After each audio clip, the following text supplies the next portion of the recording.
मुलांनो, आज आपण निबंधातील आत्मकथन या प्रकारातील दुसरा एक प्रकार आज आपण अभ्यासणार आहोत. त्या प्रकाराचं त्या निबंधाचं नाव आहे बागेचे आत्मवृत्त. बाग यानी क्या? बगीचा. तर पुढील मुद्द्यातील घटक तुमच्याशी बोलत आहे अशी कल्पना करून त्या घटकाचे आत्मकथन लिहा. पुढील घटक म्हणजे कोण? बाग. तर बागेचं आत्मकथन जे आहे, बागेचे आत्मवृत्त जे आहे ते आपल्याला लिहायचं आहे. तर हे जे पॉईंट आहे इतकं लक्षात ठेवायचं आहे की ज्याही वेळी आपण कोणत्याही निबंधाचं लेखन आपण करतो ते पॉइंट्स जे आहेत ते लक्षात घेणे गरजेचं आहे, क्योंकि जो पॉइंट हमें दिए हैं उन्हीं पॉइंट के आधार पर कुछ अपने पॉइंट्स ऐड करते हुए हमें जो है वहाँ पर निबंध अपना लिखना है. तो निबंध आपल्याला लिहायचा असतो. तर आपला निबंधाचा विषय आहे बागेचे आत्मकथन. हे त्याचे जे आहेत पॉइंट आहेत. स्वागत. स्वागत म्हणजे जैसे हम किसी मेहमान का स्वागत करते हैं, तर त्याचप्रमाणे तुम्ही पाहिलं असेल की ज्यावेळी हम बगीचे में या गार्डन में एंटर करते हैं तो वहाँ पर बोर्ड लगा रहता है और उस बोर्ड पे पहला ही शब्द रहता है सुस्वागतम किंवा तुमचे स्वागत. कारण की बागेत जे आहे ते प्रत्येक बाग कोणालाही म्हणत नाही आहे की तू माझ्या इथे येऊ नको. बाग जी आहे प्रत्येकाचं काय करत असते? स्वागतच करत असते. त्यानंतर औषधी वनस्पति, जैसे कि मैंने कहा कि जैसे पॉइंट होंगे उस पॉइंट के आधार पर ही हमें लेखन करना है. औषधी वनस्पती आहेत बागेमध्ये. त्याचबरोबर विविध सुगंधी फुले सुद्धा आहेत. म्हणजे औषधी वनस्पतींबरोबरच काय आहे तिथे विविध सुगंधी फुले सुद्धा आहेत. त्यानंतर बागेची निगा आणि स्वच्छता. निगा म्हणजे काय? काळजी. म्हणजे बागेची काळजी जी आहे ती कशा प्रकारे घेतली जाते, मतलब उस बगीचे का ध्यान जो है वो किस प्रकार से रखा जाता है. कोण ठेवतो बागेची काळजी. आणि स्वच्छता म्हणजे बागेला जरी बोलता नाही आलं तरी प्रत्येक ठिकाणाला काय प्रिय असते? स्वच्छता जी आहे ती प्रिय असते. जसं आपण आपलं घर स्वच्छ ठेवतो, आपलं घर घाण झालेलं आपल्याला कधीही आवडत नाही, त्याप्रमाणे बागेला सुद्धा ती घाण झालेली बघा कल्पना आपल्याला करायची आहे आणि स्वतःला त्या बागेच्या जागी ठेवून आत्मकथन त्या बागेचं लिहायचं आहे. बाग ही काय आहे? स्त्रीलिंगी आहे. ती बाग, तो बाग नाही, ती बाग. तर त्यामुळे आपण कल्पना केल्यानंतर कोणकोणते विचार किंवा कोणकोणते पॉईंट्स आपल्या मनामध्ये येऊ शकतात त्या बागेविषयी ते आपल्याला या पॉईंटच्या आधारे, या मुद्द्यांच्या आधारे जो आहे त्याचा विस्तार आपल्याला करायचा आहे. पक्षी, कीटक, फुलपाखरे. ज्याप्रमाणे बागेमध्ये माणसे जातात त्याचप्रमाणे बागेमध्ये काय असतात? पक्षी पण असतात, कीटक पण असतात, फुलपाखरंसुद्धा असतात. म्हणजे माणसांबरोबरच पक्ष्यांचं, कीटकांचं, फुलपाखरांचं सुद्धा साम्राज्य आपल्याला कुठे पाहायला मिळतं? बागेमध्ये पाहायला मिळतं. आणि बाग कशी आपल्याला भरलेली, पक्ष्यांच्या विविध आवाजांनी गजबजलेली बाग जी आहे ती आपल्याला पाहायला मिळते.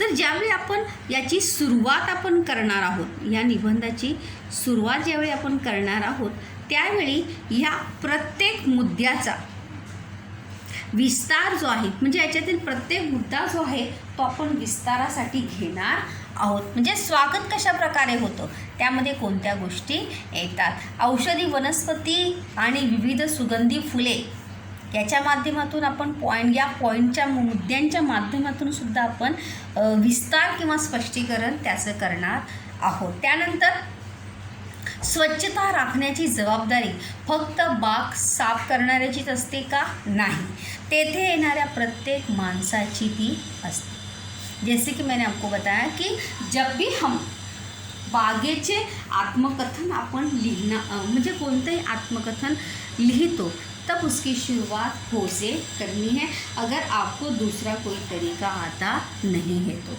हो, डायरेक्ट काय सुरुवात करायची आहे? हो, तर आपण आता याचा उत्तर आपण याचं पहिल्यांदा पुन्हा एकदा पॉईंट त्या स्वागतामध्ये विविध म्हणजे कशाप्रकारे बगीचेमध्ये आल्यानंतर आपल्याला प्रसन्न वाटतं, स्वागत आपलं होतं। जरी बाग बोलत नसली तरी तेथे गेल्यानंतर आपल्याला काय वाटतं? प्रसन्न वाटतं। म्हणजे असं वाटतं की खरोखर ती बाग आपलं काय करत आहे? स्वागत करत आहे।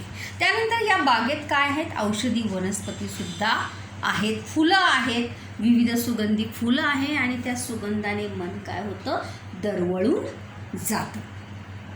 तर अशा या बागेचं आत्मकथन आपण लिहिणार आहोत। चला तर पाहूया।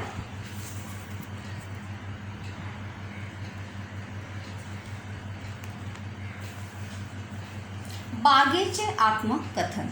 यहाँ पर शुरुआत में ही प्रस्तावना का पैराग्राफ जो है यहाँ पर मैंने लिखा है, देखिए। हो, मी बाग बोलत आहे। जैसे की मैंने आपको कहा कि डायरेक्ट आपण होणे सुरुवात करा। जर दुसरा कोणताही तुम्हाला येत नसेल तर तुम्ही डायरेक्ट काय करा? होणे सुरुवात करा। हो, मी बाग बोलत आहे, तशी माझी ओळख करून देण्याची गरज नाही, कारण लहानांपासून मोठ्यांपर्यंत मला सर्व चांगले ओळखतात। मतलब अगर ऐसा देखा जाए तो मेरी पहचान करवा कर देने की कोई आवश्यकता नहीं है। बच्चों से लेके बड़ों तक सभी मुझे अच्छे से पहचानते हैं। फूलांनी नटलेली मतलब फूलों से सजी हुई, फूलांनी नटलेली।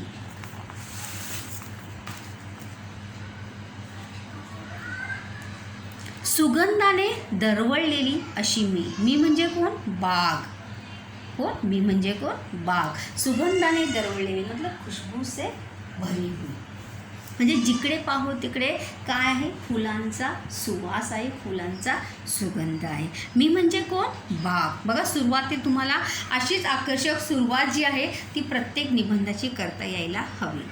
आप सभी को इसी प्रकार से प्रस्तावना का पैराग्राफ जो है वो लिखने को आना चाहिए। म्हणजे जसा विषय असेल त्याप्रमाणे आपल्याला प्रस्तावनेचा पैराग्राफ जो है वो हमें लिखने को आना चाहिए, और उस विषय के अनुरूप जो है वहाँ पर उस फर्स्ट पैराग्राफ में आपको परिवर्तन करने को भी आना चाहिए। वहाँ पर आपकी कल्पना शक्ति, विचार शक्ति जो है आपको वहाँ पर लगानी है। मला तुमच्याशी बोलायचे आहे, मुझे आपके साथ बात करनी है। थोड़ा वेळ आहे ना? थोड़ा समय है ना आपके पास? तुमच्याकडे ऐका तर माझी कहाणी, तो सुनो फिर सुनो मेरी कहाणी। सुगंधाने चैतन्याने भरलेली आहे माझी कहाणी, सुगंधाने चैतन्याने भरलेली आहे माझी कहाणी। ऐकाल तर मन आनंदी व विचारशील होईल। मतलब खुशबू से और चैतन्य से भरी है मेरी कहानी। अगर सुनोगे तो मन क्या होगा? खुश होगा और विचारधीन हो जाएंगे आप। First paragraph, second paragraph. सुगंधित हुआ निरोगी रहा या वाक्याने तुमचे सर्वांचे स्वागत मी रोज करत असते। मतलब सुगंधित हुआ मतलब खुशबूदार हो, या अभी यहाँ पे खुशबूदार हो सकते हैं क्या? नहीं। सभी लोग स्वस्थ रहिए, मस्त रहिए, खुश रहिए, यानी स्वाति साथ स्वस्थ रहा। निरोगी रहा म्हणजे काय? स्वस्थ रहा, हेल्दी। इसी सेंटेंस से या इसी वाक्य से मैं रोज आपका क्या करती हूँ? स्वागत करती हूँ। आणि तुम्ही सुद्धा प्रसन्न व उत्साही मनाने बागेत प्रवेश करता, और आप भी बड़े उत्साह से, बड़े जोश में क्या करते हैं?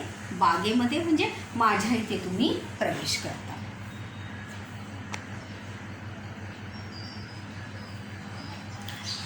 तुमच्या स्वागतासाठी नेहमीच तैयार असते. मैं आपके स्वागत के लिए, आतिथ्य के लिए हमेशा ही तत्पर रहती हूँ. कारण तुमच्या येण्याने मला प्रसन्न वाटते. क्योंकि आपके आने से मुझे क्या लगता है, प्रसन्न या खुश लगता है. खुश मैं हो जाती हूँ. मी आहे याची जाणीव मला होते. मतलब मेरे अस्तित्व की एहसास या मेरे अस्तित्व की जाणीव जी आहे ती मला तुमच्या येण्याने होते. मी सुद्धा आहे. तुमचे बोलणे, हसणे, मुलांचे खेळणे, बागडणे मनाला चेतना देऊन जाते. आपकी बातें, आपका हंसना, बोलना, बच्चों का खेलना, दौड़ना, भागना मन को चेतना या उत्साह देता. चला तर माझी आणखी ओळख करून घेऊया. चलो तो थोड़ी और मैं अपने आप से आपकी पहचान कराती हूँ. जर तुम्ही उजवीकडे पाहिले, उजवीकडे यानी क्या, राइट हँड, तर तुम्हाला औषधी वनस्पतींची रांग दिसेल. देखो सेकंड पॉइंट जो है यहाँ पर हमने शुरू किया है औषधी वनस्पतींचा. अगर मेरे राइट हैंड की तरफ देखेंगे तो वहाँ पर औषधी वनस्पतींची रांगच तुम्हाला दिसणार आहे. तुळस, तर औषधी वनस्पतींची नावंसुद्धा मी या ठिकाणी लिहिलेली आहे. तुळस, कोरफड, शतावरी अशा विविध वनस्पति तुम्हाला दिसतील. ऐसे बहुत सारी औषधी वनस्पति जो है वो आपको दिखाई देगी. तेथे त्यांच्या नावाचे आणि माहितीचे फलक लिहिलेले आहेत. त्यांच्या झाडाखालीच म्हणजे त्याच्या खालीच उनका नाम और उनके बारे में जानकारी. म्हणजे ही औषधी वनस्पति कशासाठी गुणकारी आहे. बहुत सारी औषधी वनस्पतियाँ जो है जैसे कोरफड जो है बालों के लिए, चेहरे के लिए क्या है, गुणकारी आहे. तो उसी प्रकार से ऐसे बहुत सायंटिफिकली वैज्ञानिक जानकारी जी आहे ती तुम्हाला तिथे मिळेल. तसेच आणखी बऱ्याच औषधी वनस्पति आहेत और ऐसी बहुत सारी औषधी वनस्पतियाँ हैं ज्या विविध ठिकाणाहून आणून लावल्या आहेत. मतलब देश के कोने कोने से वहाँ पर लेकर आकर यहाँ पर लगाई है. त्यांची माहिती तुम्ही ज़रूर वाचा. इसकी जानकारी जो है आप ज़रूर अवश्य पढ़िए.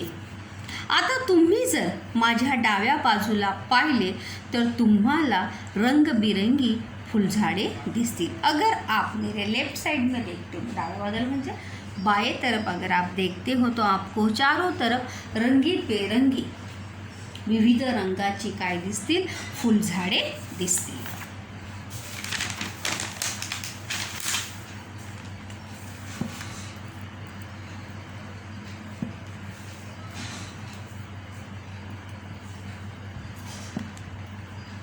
गुलछड़ी, मोगरा, लिली यांचे वाफे दिसली. फूलों के नाम है यहाँ पर. थोड़े से पुढे गेल्यावर जाई, जुई, गुलाब यांची सुगंधी फुले वाऱ्यावर डोलताना दिसतील. अगर थोड़े से आगे जाते हैं तो ये फूलें जो है हवा में लहराती हुई आपको दिखाई देगी. तसेच गुलाबाची विविध रंगाची फुले तर मनाला मोहून टाकतात. और गुलाब के तो विविध रंगों के फूल यहाँ पर है जो आपके मन को प्रसन्न करेंगे या आपके मन को मोह लेंगे. ही फुलांची बाग पाहून तुमचे मन प्रसन्न झाले असेल. पण माझी सफ़र अजून संपली नहीं. ये फूलों का बगीचा देखकर या मेरा एक हिस्सा देखकर आप का मन जो है वो प्रसन्न हुआ होगा. लेकिन सफ़र जो है यहाँ से ख़त्म नहीं होता है. कारण पुढे एक सुंदर तळे आहे. तळे यानी क्या, तालाब. एक छोटा सा क्या है, तालाब है. त्या तळ्यात कमळे आहेत. कमळे यानी कमल के फूल है. तेथे बदके आपल्या पिलांसह पोहत असतात. वहाँ पर बतख जैसे कहते हो वो अपने छोटे बच्चों के साथ पानी में तैरते हुए आपको नज़र आएंगे. तुम्हाला ते दृश्य नक्कीच आवडेल और मैं आशा करती हूँ कि आपको वो दृश्य वो नज़ारा ज़रूर अच्छा लगेगा।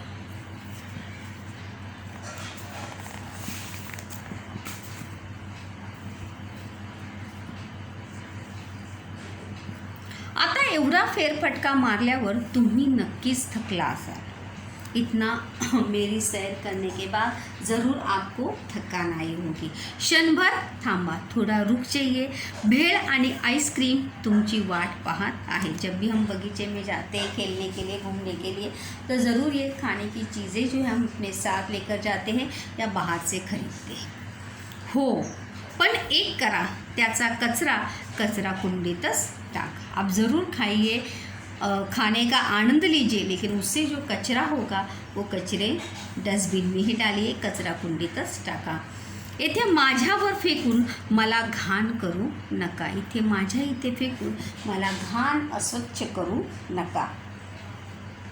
कारण काही जण सर्व कचरा, कागद, खाण्याच्या वस्तू इकडे तिकडे फेंकतात, क्योंकि कुछ लोग हैं जो सभी खाने की चीज़ें जो है, कागज, पानी की बोतल, प्लास्टिक, ये सभी जो है यहीं पर मेरे ऊपर ही फेंक कर वहाँ पर चले जाते हैं। काही लोग तर फूले पाने तोड़ता। कुछ लोगों की आदत होती है, देखो बगीचे में जाने के बाद जो है बेवजह ही उनको फूल तोड़कर उसकी पंखुड़ियाँ अलग करने की आदत होती है और फिर वो ज़मीन पर सब फूल और पत्ते जो है फेंक देते हैं। सगळीकडे कचरा दिसू लागतो, चारों तरफ क्या दिखाई देने लगता है, कचरा दिखाई देने लगता है। माझी ही अवस्था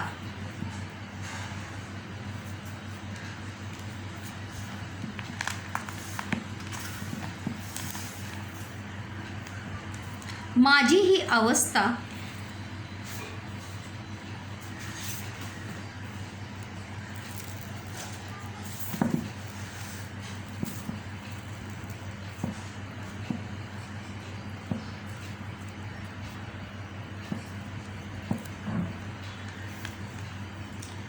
माझी ही अवस्था मला पाहवत नाही, पण काय करना, मेरी ये अवस्था जो है मुझे मेरे से देखी नहीं जाती, लेकिन क्या कर सकते हैं।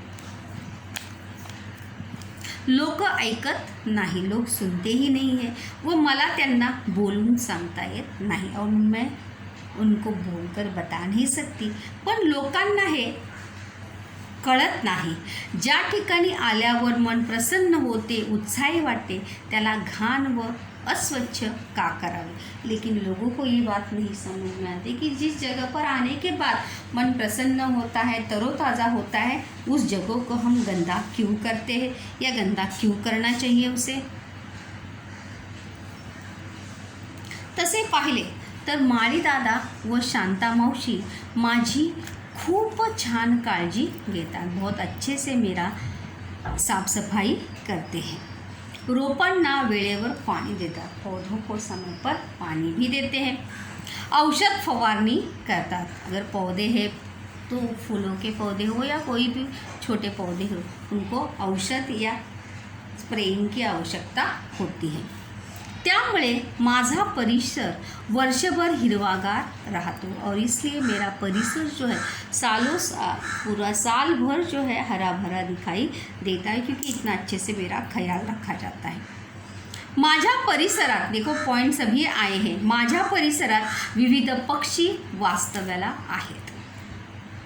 मला याचा अभिमान आहे कि मेरे आश्रय में बहुत सारे पक्षी जो है आश्रय पे है, की पक्षी, कीटक आणि माणसे, मग ती लहान असो किंवा मोठी, सारे आनंदासाठी माझ्याकडे येतात। और मुझे इस बात के ऊपर गर्व है कि चाहे वो पक्षी हो, कीटक हो, तितलियाँ हो या मनुष्य हो, वो खुशी के लिए या अपनी खुशी व्यक्त करने के लिए, मन प्रसन्न करने के लिए मेरे यहाँ आते हैं या मेरे पास आते हैं। Last paragraph. बरं, बरं चला, खूप वेळ गप्पा मारल्या आपण, चलो बहुत समय तक हम लोगों ने क्या की है, बातें की है। तुम्ही पण निवांत बसून या उत्साही वातावरणाचा आनंद घ्या। आप भी निवांत आराम से बैठकर ये स्वस्थ वातावरण का लुत्फ उठाइए। फक्त एक करा, माझ्या स्वच्छतेची काळजी घ्या। सिर्फ इतना करिए कि मेरी स्वच्छता का ध्यान रखिए, घाण करू नका, गंदगी मत करिए। तुम्ही नक्कीच याचे पालन कराल, मला खात्री आहे, और आप ज़रूर इसका पालन करोगे। इन सभी चीज़ों का जो मैंने बताई है, इस बात का मुझे विश्वास है। हम इसमें से बहुत सारी बातें भी जो है इसमें लिख सकते थे, लेकिन जो पॉइंट्स हमें दिए थे उन पॉइंट के आधार पर हमने ये निबंध वहाँ पर लिखा है। अगर बगीचा बोलने लगेगा तो और भी बहुत सारी बातें जो है वहाँ पर लिख सकता है, जसे फुलं पानं जर तुटतात तर बागेला सुद्धा काय होतो, त्रास होतो, वेदना होतात, हे सुद्धा आपण या ठिकाणी काय होऊ शकत होतो, लिहू शकत होतो।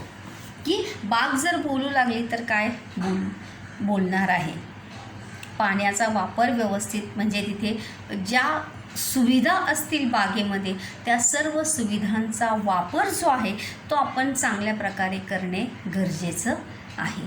तर अशा प्रकारे जे मुद्दे आपल्याला दिले असतील त्याच मुद्द्यांच्या आधारे, त्याच मुद्द्यांचा विस्तार करून कोणताही निबंध जो आहे तुमचे काही पॉईंट टाकून जो आहे त्या निबंधाचा विस्तार जो आहे तो तुम्हाला करायचा आहे। सुरुवात आणि शेवट आकर्षक असणे गरजेचं आहे, और शुरुआत और अंत जो है हर निबंध में बहुत मायने रखती है, क्योंकि जितनी आकर्षक शुरुआत और परिणामकारक शेवट अपन लिखो उतना ही अच्छा और प्रभावी निबंध या कहानी, कोई भी राइटिंग स्किल का पार्ट हो, उतना प्रभावी जो है पार्ट आपका हो सकता है या होता है।